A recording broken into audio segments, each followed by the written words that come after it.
Hello दोस्तों, आप सबों का स्वागत है जेके स्टडी चैनल में।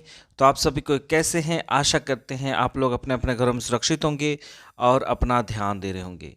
तो जैसा आप सभी को पता है कि कल का जो वीडियो था वो पंचायती राज व्यवस्था से संबंधित था और हमने कल भाग 1 देखा था और आज हम लोग पंचायती राज व्यवस्था से संबंधित जो प्रश्न होंगे वो आपका भाग 2 है, जैसा आप सभी को यहाँ पे स्क्रीन में देख रहे हैं, पंचायती राज भाग 2।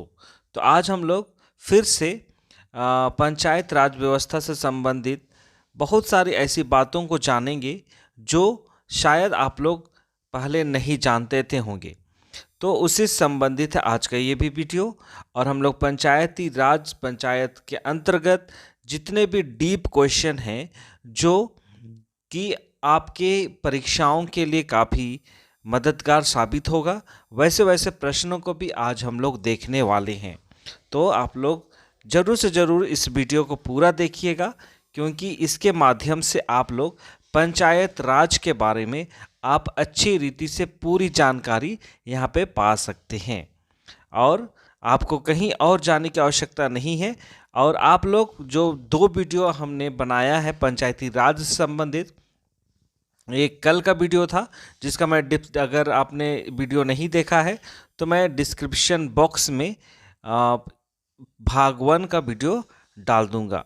तो यहाँ पर हमने आज और कल का जो वीडियो है इससे संबंधित जितने भी प्रश्न हैं सारे के सारे बहुत महत्वपूर्ण है और आप लोगों को पंचायती राज व्यवस्था से संबंधित और कहीं जाने की आवश्यकता नहीं है। तो चलिए शुरू करते हैं आज का ये वीडियो। तो सबसे पहला क्वेश्चन है, पंचायतों की बैठक कौन बुलाता है? पंचायतों की बैठक कौन बुलाता है? तो इसका सही जवाब होगा सरपंच, जिसको हम लोग मुखिया भी कह सकते हैं। और सरपंच की ही अगुवाई पे बैठक को बुलाया जाता है और उन्हीं की अगुवाई पे बैठक होता है। चलिए अगला है, त्रिस्तरीय पंचायतों का अनिवार्य रूप से गठन कितनी आबादी से अधिक पर होता है? त्रिस्तरीय पंचायतों का अनिवार्य रूप से गठन कितनी आबादी से अधिक पर होता है, मतलब जो पंचायत का जो निर्माण किया जाता है वो कितनी आबादी को देखकर एक पंचायत का निर्माण होता है। तो इसका सही जवाब होगा 20 लाख से अधिक जनसंख्या रहना है और तब उन्हें पंचायत की श्रेणी में भी डाला जाता है। पंचायतों के वित्तीय स्थिति की समीक्षा के लिए वित्त आयोग की नियुक्ति कब होती है?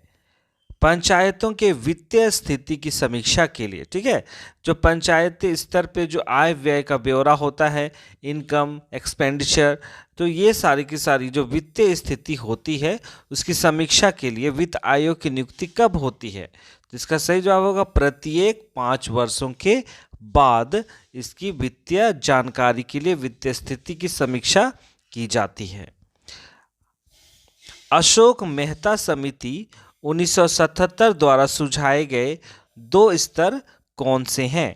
आपको याद रखना 1977 जो अशोक मेहता समिति लाई गई थी और उनके द्वारा 2 ऐसे चीज बताए गए थे, तो आपको वही बताना है पंचायती राज व्यवस्था के अंतर्गत कौन ऐसे 2 स्तर हैं। तो इसका सही जवाब होगा जिला पंचायत और मंडल पंचायत। चलिए आगे हम लोग देखेंगे, सर्वप्रथम किसने पंचायत राज को संवैधानिक दर्जा देने की सिफारिश की थी? आपको बताना है। तो इसका सही जवाब होगा पीके युंगन, ठीक है, पीके युंगन के द्वारा पंचायती राज व्यवस्था को संवैधानिक दर्जा देने की सिफारिश की गई थी। किसने पंचायतों को जन क्रांति का सर्वप्रथम साधन माना है? आपको बताना है कौन ऐसे व्यक्ति हैं जिन्होंने पंचायतों को एक जन क्रांति का सर्वप्रथम साधन माना है। तो इसका सही जवाब होगा सी गोपालाचारी के द्वारा, ठीक है। और आप सभी को पता है सी गोपालाचारी कौन है? अगर नहीं जो जानते हैं वह जरूर से जरूर कमेंट बॉक्स में बताइएगा। चलिए आगे हम लोग देखेंगे, ग्राम पंचायतों को समाप्त कर देने की सिफारिश किस कमेटी ने की थी? ग्राम पंचायत को समाप्त कर देने की। ठीक है, यहाँ पे हम लोग क्या देख रहे हैं कि सिफारिश दी गई है कि ग्राम पंचायतों को लाया जाए, लेकिन यहाँ पे हम लोग क्या देख रहे हैं, समाप्त कर देने की सिफारिश किस कमेटी ने दी? तो इसका सही जवाब होगा अशोक मेहता समिति के द्वारा ये कहा गया था। डॉक्टर पीवी के राय के नेतृत्व में पंचायत राज के संबंध में कमेटी का गठन कब किया गया? डॉक्टर पीवी के राव के नेतृत्व में पंचायत राज के संबंध में कमेटी का गठन 1985 ईस्वी को कराया गया था। चलिए आगे हम लोग देखते हैं, पंचायतों के आरक्षण प्रदान किया जाता है। पंचायतों में आरक्षण प्रदान किया जाता है, तो इसका सही जवाब होगा जनसंख्या के अनुपात में एवं चक्रानुक्रम प्रणाली के द्वारा आरक्षण की प्रदान किया जाता है। मतलब क्या है यहाँ पे, तो महिला पुरुष का जो आरक्षण होता है पंचायत में, और कैटेगरी वाइज भी जो आरक्षण होती है, तो इन सारी बातों को ध्यान पे देखा जाता है और इसके आधार पे पंचायतों में आरक्षण दिया जाता है। आगे है, बलवंत राय मेहता समिति ने किसे कार्यकारी निकाय बनाने की सिफारिश की है? बलवंत राय मेहता समिति ने किसे कार्यकारी निकाय बनाने की सिफारिश दी है? तो वो है आपका पंचायत समिति को कार्यकारी निकाय बनाने की सिफारिश दी गई थी। बलवंत राय मेहता समिति के अनुसार जिला पंचायत का कार्य कैसे होना चाहिए? बलवंत राय मेहता समिति के अनुसार जिला पंचायत का कार्य केवल परामर्शी एवं समन्वय और परीक्षण के आधार पे पंचायत का काम होना चाहिए, जो है जिला समिति का जो कार्य है इसके बारे में कहा गया है। आगे है, राजस्थान सरकार पंचायती राज दल का निर्माण किसकी अध्यक्षता में किया गया? राजस्थान सरकार पंचायती राज दल का निर्माण किसकी अध्यक्षता में किया गया? तो वो होगा आपका सादिक अली के अध्यक्षता में। ग्राम स्वराज की अवधारणा का प्रतिपादन किसने किया? ग्राम स्वराज अवधारणा का प्रतिपादन हमारे राष्ट्रपिता महात्मा गांधी के द्वारा किया गया। 73वां एवं 74वां संविधान संशोधन किस राज्य में लागू नहीं है? ठीक है, किस राज्य में लागू नहीं है? तो वो है आपका जम्मू कश्मीर में। आगे है, अशोक मेहता समिति ने किसे कार्यकारी निकाय बनाने की सिफारिश की गई है? अशोक मेहता समिति ने जिला परिषद को कार्यकारी निकाय बनाने की सिफारिश की गई है। अभी हमने कुछ देर पहले ही हमने देखा था बलवंत राय मेहता, ठीक है, यहाँ पे बलवंत राय मेहता जो है उसके अनुसार से जो कार्यकारी निकाय होगा वो पंचायत समिति होगा, बलवंत राय मेहता समिति। ठीक है, अगर हम देखते हैं यहाँ पे अशोक मेहता समिति के आधार पे देखा जाए तो वो होगा कार्यकारी निकाय आपका जिला परिषद। तो इन बातों को आप लोगों को ध्यान देना है। बलवंत राय मेहता समिति के अनुसार किसको जिला परिषद का अध्यक्ष होना चाहिए? अगर हम लोग बात करते हैं बलवंत राय मेहता समिति के आधार पे, तो किसको जिला परिषद का अध्यक्ष होना चाहिए? तो वो है आपका जिलाधीश को होना चाहिए। ऐसी बातें कही गई है बलवंत राय मेहता समिति के आधार पर। ब्लॉक स्तर के नियोजन से संबंधित समिति का अध्यक्ष कौन था? ब्लॉक स्तर के नियोजन से संबंधित समिति के अध्यक्ष कौन थे? तो इसका सही जवाब होगा दांतवाला। अगला है, जिला स्तर पर नियोजन से संबंधित समिति के अध्यक्ष कौन थे? चलिए ये उतना इम्पोर्टेंट नहीं है, तो इस पर ज़्यादा हम लोग ध्यान नहीं देते हैं। चलिए यहाँ पे है महत्वपूर्ण क्वेश्चन है, पंचायती राज के चुनाव में दलीय आधार की सिफारिश किस समिति ने की है? आपको बताना है दलीय आधार पर। जैसा आप लोग यहाँ पे वर्तमान में भी अगर देखते हैं पंचायत चुनाव के बारे में, तो वहाँ पे क्षेत्रीय पार्टी भी शामिल होती है, राष्ट्रीय पार्टी भी शामिल होती है। तो यहीं पे कहा गया है कि किसने सिफारिश की थी कि दलीय आधार पर चुनाव हो, तो वो होगा आपका अशोक मेहता समिति के द्वारा सिफारिश किया गया। अब हम लोग यहाँ पे देखते हैं, ये मध्य प्रदेश से संबंधित है तो उतना महत्वपूर्ण नहीं है। और एक क्वेश्चन यहाँ पे दिख रहा है, नगर पालिकाओं के गठन का उल्लेख संविधान के किस अनुच्छेद में किया गया है? नगर पालिका गठन का उल्लेख, ठीक है, आपका होगा सही जवाब अनुच्छेद 343, ठीक है, इसका सही जवाब होगा। अगला है, देश का पहला राज्य जहां की सभी गांव ई शासन के तहत लाए गए हैं। ई शासन का मतलब क्या हो गया? ये ऑनलाइन हो गया है, ठीक है। कौन ऐसा पहला गांव है जहां पे ई शासन के तहत काम होते हैं? तो वो होगा आपका मध्य प्रदेश। अगला है, छावनी बोर्ड का गठन केंद्र सरकार द्वारा किस अधिनियम के अंतर्गत किया गया? छावनी क्षेत्र अधिनियम 2006 के तहत छावनी बोर्ड का गठन केंद्र सरकार के द्वारा किया गया। छावनी बोर्ड किस मंत्रालय के नियंत्रण के अधिकार पे आता है? तो वो होगा, आपका नाम से पता चल रहा है छावनी बोर्ड, तो वो होगा आपका रक्षा मंत्रालय के अंतर्गत काम करता है। ग्राम विकास विभाग की स्थापना कब हुई? ग्राम विकास विभाग की स्थापना आपका 1974 ईस्वी में किया गया। अगला है, जिला स्तर पर मुख्य चुनाव अधिकारी के रूप में जिलाधीश क्या कहलाता है? आपको बताना है जिला स्तर पर मुख्य चुनाव अधिकारी के रूप में जिलाधीश जो है वो क्या कहलाता है? तो वो होगा आपका रिटर्निंग ऑफिसर कहलाता है। जिलाधीश जब राजस्व वसूली का कार्य करता है तो उसे क्या कहा जाता है? तो होगा कलेक्टर। कलेक्टर इसका सही जवाब होगा। अगला क्वेश्चन, भारत में कलेक्टर पद सर्वप्रथम सृजित किया गया। जो कलेक्टर पद है वो 1772 ईस्वी में सबसे पहले सृजित किया गया। इंडियन विलेज की रचना किसने की थी? एक साहित्य की बात है यहाँ पे, इंडियन विलेज नाम की पुस्तक है, इसके रचयिता कौन है? तो वो होगा आपका S.C. दुबे।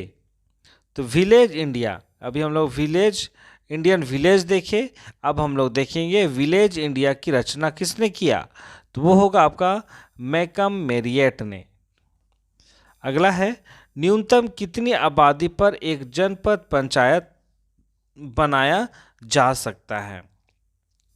न्यूनतम आबादी आपको बताना है, इसका सही जवाब होगा 5000 के आसपास होना चाहिए, तभी एक पंचायती क्या कहते हैं इसको, जनपद पंचायत, ठीक है, का निर्माण किया जा सकता है।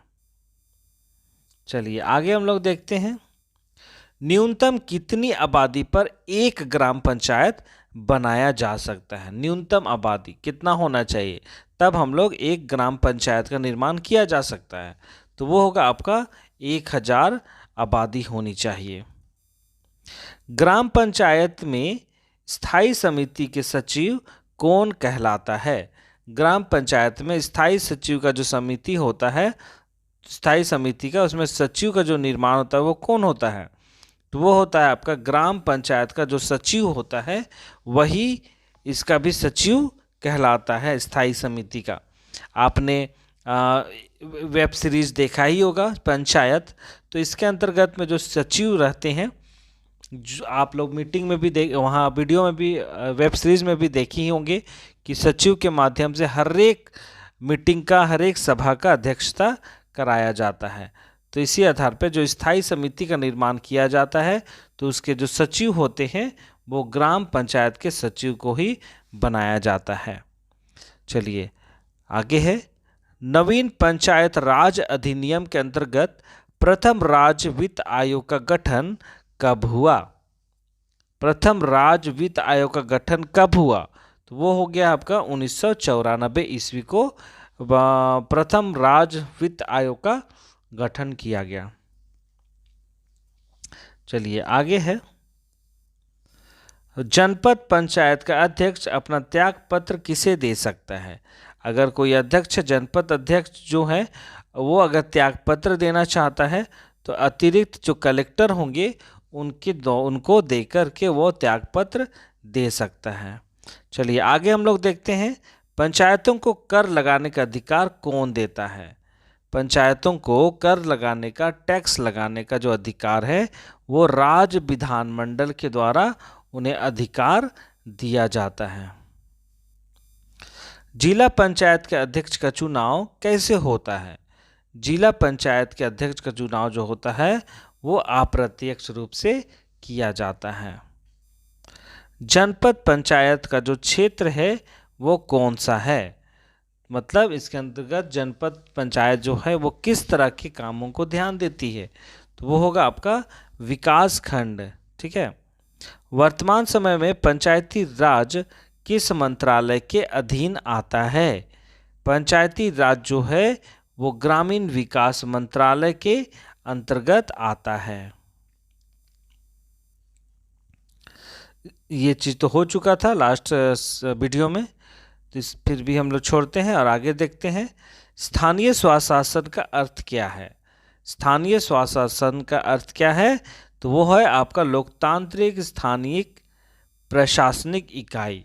स्थानीय प्रशासन का अर्थ होता है। ग्राम सभा में सम्मिलित है, तो आपको बताना है ग्राम सभा में क्या सम्मिलित है। तो वो है आपके गांव के जो सभी वयस्क लोग हैं जिनकी उम्र 18 से ऊपर हो चुके हैं, वे लोग ग्राम सभा के अंतर्गत आते हैं। माफ़ कीजिएगा, 18 नहीं, 21 साल से ऊपर जितने भी हैं वे लोग ग्राम सभा के अंतर्गत शामिल होते हैं। राज्य वित्त आयोग की नियुक्ति कौन करता है? राज्य वित्त आयोग की जो नियुक्ति है वो राज्य के राज्यपाल के द्वारा कराया जाता है। आगे है, पंचायती राज व्यवस्था को किस सिफारिश पर संवैधानिक दर्जा दिया गया? किसकी सिफारिश पर? तो वो होगा आपका लक्ष्मी मल सिंघवी समिति के सिफारिश के माध्यम से संवैधानिक दर्जा प्राप्त किया गया। अगला है, कौन पंचायतों की रचना के बाद उपबंध करने की अधिकृत है? चलिए आपको बताना है कौन पंचायतों की संरचना पर। तो वो होगा आपका राज्य का विधानमंडल के संरचना के आधार पर आपका ये अधिकार करने की बात यहाँ पे देख पाते हैं। एक पंचायत क्षेत्र का निर्धारण किया जाता है, कैसे किया जाता है, किसके द्वारा किया जाता है? एक पंचायत क्षेत्र का निर्धारण आपका राज्य सरकार के द्वारा कराया जाता है। और ये आज का आखिरी क्वेश्चन है, यदि पंचायत भंग होता है तो किस अवधि के अंतर्गत निर्वाचन होना चाहिए? तो ये क्वेश्चन भी पिछला ही वीडियो से संबंधित है, तो फिर भी आपको बताना है कितने वर्षों तक, कितने समय तक, कितनी अवधि तक के बाद निर्वाचन कर देना है। तो इसका सही जवाब होगा 6 महीने के बाद। अगर भंग हो जाता है पंचायत तो उसके बाद 6 महीने का जो समय है उस पर आपका निर्वाचन हो जाना है। तो चलिए इसी के साथ आज का ये वीडियो, आज का ये पंचायती राज व्यवस्था भाग 2 को यहीं पे समाप्त करते हैं। और आप सबों के द्वारा बहुत बहुत धन्यवाद देते हैं कि आप लोग वीडियो को पूरा देखते हैं, और आशा भी यही करते हैं कि वीडियो को आप लोग लाइक तो करते ही होंगे, वीडियो को शेयर करते होंगे और चैनल को सब्सक्राइब भी करते ही होंगे जो लोग नहीं किए हैं। तो चलिए आज के वीडियो को मैं यहीं पे समाप्त करता हूँ। वीडियो आप सबों को कैसा लगा हो, वीडियो अगर पसंद आया तो वीडियो को लाइक कीजिए, वीडियो को शेयर कीजिए, और जो लोग नए हैं चैनल में वो लोग चैनल को सब्सक्राइब करना ना भूलिए। तो मिलेंगे एक नए वीडियो के साथ, तब तक अपना ध्यान दीजिए, सुरक्षित रहिए और खुश रहिए। बहुत बहुत धन्यवाद।